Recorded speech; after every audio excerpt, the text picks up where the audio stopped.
Hi guys, welcome to another vlog. So let's make today's vlog a Q&A. I've got a few questions from students that I want to address today. So let's take the first question which has come from Sahil from India. So Sahil says that he is an engineer and he has 6 years of experience in banking. He has a GMAT score of 690 and he wants to move into consulting. So which are the best schools that I should apply to? Okay, so Sahil, I've got a very brief profile of you, but from the amount of experience you have and the fact that you want to get into consulting, I think the number one school on your list should be INSEAD. Because INSEAD is primarily a consulting school. So half the people who come into INSEAD come from consulting, half of them go into consulting. So all your leading consulting companies like McKinsey and BCG and Bain, they hire in large numbers from INSEAD. Also, since you are from India, it would be helpful for you to know that almost 10% of INSEAD's batch is made up of Indians. In fact, Indians and US are the two largest countries in INSEAD, roughly 10% each. So that's a good thing and a bad thing both. Good thing because they take in a lot of Indians, bad thing because it will be very competitive. But still, you should apply because INSEAD, one, it has a big batch, a very large batch. Second, it has two intakes, a January intake and a September intake.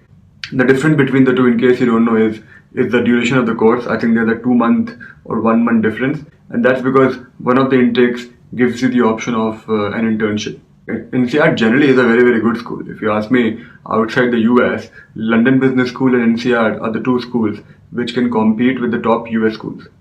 So by all means apply to INSEAD. Your GMAT score will be slightly below their average, but that should be okay. Their average is I think around 710. So in your application, highlight a couple of things. One is why you want to get into consulting.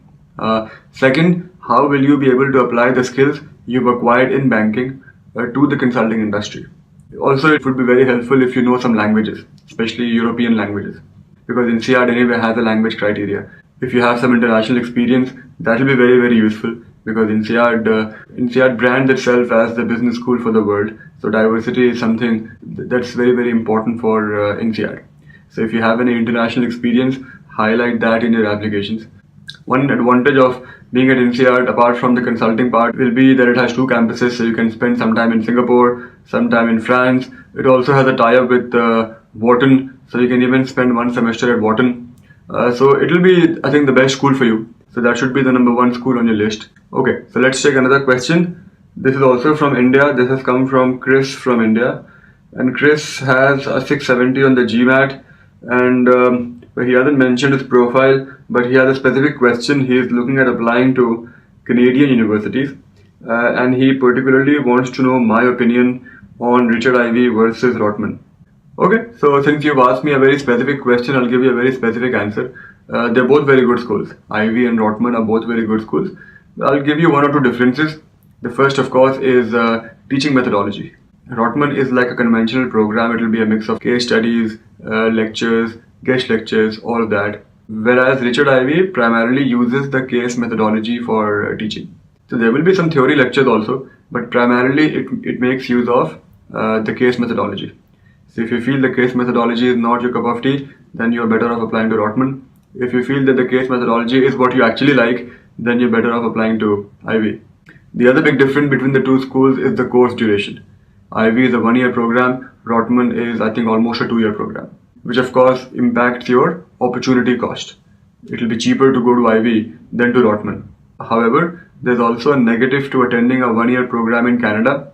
You see, most people apply to Canadian schools because it is easy to work in Canada after pursuing your MBA from a Canadian school. However, how that rule works is if you pursue a 1-year program in Canada, like Richard Ivey, you can only stay in Canada for 1 more year. Whereas if you pursue a 2-year program, you can stay in Canada for 3 years after passing out. So that's one of the big advantages of a 2-year program. One more practical difference is when the batch starts. Ivey starts in March, Rotman starts in September. Keep that in mind when you apply because you will hear from Ivey much earlier. So you will have to decide much earlier whether you want to go to Ivey or not. For example, let's say you apply to Ivey right now and you get through. So then if you apply to say Rotman in round 2, in which case you will only hear from Rotman by end of February, it will be too late because you'll have to decide before that whether you want to go to Ivey or not. A lot of students actually what they do is they pay up the deposit at Ivey, and if they get into some other school which is higher up on the list of priorities, then they let go of Ivey and they lose basically the deposit. And the deposit I think will be around $5,000 or so. So it's not a small amount when you convert that into Indian rupees. So I've given you some very practical tips. Keep all this in mind when you compare Ivey with Rotman. Placement wise, I think they'll both be at par. So I'll take one more question, and this one has come from Ron. Ron is writing in from London, and Ron says that he's taken the GMAT 3 times. His highest so far has been a score of 640. Okay, so Ron wants to know if he should retake the GMAT again or whether he should now focus on applications. He is primarily looking at European and US schools. I can understand your confusion, Ron. 640 is kind of an in-between score. It's not a great score, it's not a terrible score. So as I said, it's kind of in between.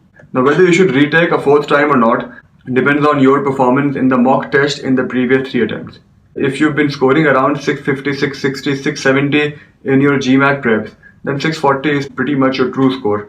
And I don't think it's a good idea to retake, because unless you make some drastic changes to your preparation strategy, you will end up with a similar score. Could be 10 points up, could be 10 points down. So only retake if you were getting around 690, 700 or more in your GMAT preps, because then 640 is not a true score.